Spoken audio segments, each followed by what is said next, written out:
नमस्कार मित्रांनो, मैत्रिणींनो. आता आपण बायर क्रॉप सायन्स हा एक MNC शेअर आहे, त्याच्याबद्दल डिस्कशन करूया. हा पण सिजनल शेअर आहे आणि हा पेस्टिसाईडचीच कंपनी आहे ही बायर. ओके, ठाण्याला याचा प्लांट आहे आणि याचा शेअर टिपिकल हेल्थ असतो 6800 to 5000. ओके, सध्या 5000ला आलेला असावा. बघा तुम्ही एक्झॅक्टली. लोन शून्य असणारी MNC कंपनी आहे.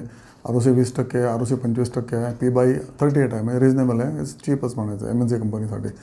ओके, इक्विटी 45 crores आहे आणि फेस व्हॅल्यू 10 आहे. याची इक्विटी 34 crore होती 3-4 वर्षापूर्वी, पण फेस व्हॅल्यू 10 असल्यामुळे ज्यामुळे स्प्लिटचे चान्सेस उत्तम आहेत. 1 year PBT ह्याचा 11% पडलेला आहे, पण शेअर मात्र 24% पडलेला आहे, त्यामुळे शेअरकडे लक्ष द्यायला हरकत नाही आहे.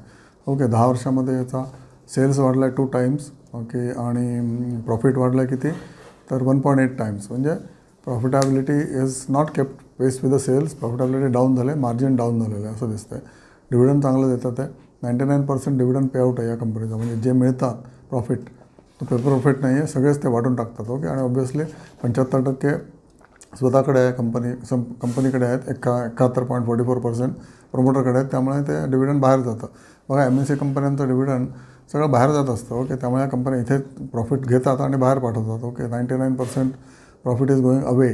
त्यामुळे ही कंपनी जर बाहेर प्रॉफिट पाठवत असेल आपल्या देशामध्ये काम करून, तर आपण ह्याच्यामध्ये का नाही इन्व्हेस्ट करायचं? आपण इन्व्हेस्ट करायलाच पाहिजे आणि आपल्या देशात असं प्रॉफिट ठेवायला पाहिजे. FIIचे 3.6% आहेत आणि DIचे 11% आहेत. ओके, गेल्या वर्षी 12% होते आणि पब्लिकचे 13% आहेत फक्त. गेल्या वर्षी 12% होते. म्हणजे पब्लिकने 6400ला विकलेत, परत 5000ला घेतात. ओके, याचा अकाउंट रिसिवेबल 63 days आहे फक्त, म्हणजे 2 महिने. इन्व्हेंटरी फक्त 320 दिवसाची असते. ऑब्व्हियसली बरीच जास्त आहे इन्व्हेंटरी, ऑलमोस्ट लाईक एका वर्षाची दिसते. गेल्या वर्षी याची 222 days होती. कॅश कन्व्हर्शन सायकल याचं आहे 234 days. म्हणजे इन्व्हेंटरी खूप म्हणजे आधी आणतात आणि कॅश कन्व्हर्शन होतं जवळजवळ 200 दिवसामध्ये. म्हणजे नॉट दॅट गुड, पण शेअर हलतो आहे, आपला प्रॉफिट बघायचा आहे आणि शेअर खूप मार्केट फेवरेट आहे. वर्किंग कॅपिटल डेज त्याचे 88 days आहेत. म्हणजे 88 दिवसातच कॅपिटल यांना वापरायला लागतं, त्याच्यावर जास्त लागत नाही. काही कंपन्यांना 2-2 वर्षाचं कॅपिटल वापरायला लागतं, विच इज व्हेरी बॅड किंवा not good for the share holders. का तुम्ही सुद्धा असे शेअर घ्यायला नाही पाहिजेत. ओके, आणि जूनचे प्रॉफिट आले आहेत की 316 कोटी. गेल्या जूनमध्ये 335 crores. 20 कोटी प्रॉफिट पडलेले आहेत. त्याच्यामुळे हा शेअर जवळजवळ 500 रुपये पडलं. 1500 रुपये पडलेलं आहे. Unbelievable, right?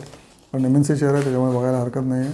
Buyer crop science कंपनीचं नाव आहे. ठाण्याला आहे कंपनी आणि सारखी हलत असते बिटवीन 4000 to 6800 किंवा going forward it can go to even 9000 also. Okay, जसं मार्केट वाढतं आहे तसं हा शेअर कुठेही जाऊ शकतो. MNC शेअर आहे, त्यामुळे ह्याचं काही सांगता येत नाही. बघा तुम्हाला पटतं का आणि त्याप्रमाणे ॲक्शन घ्या. विचारा तुमच्या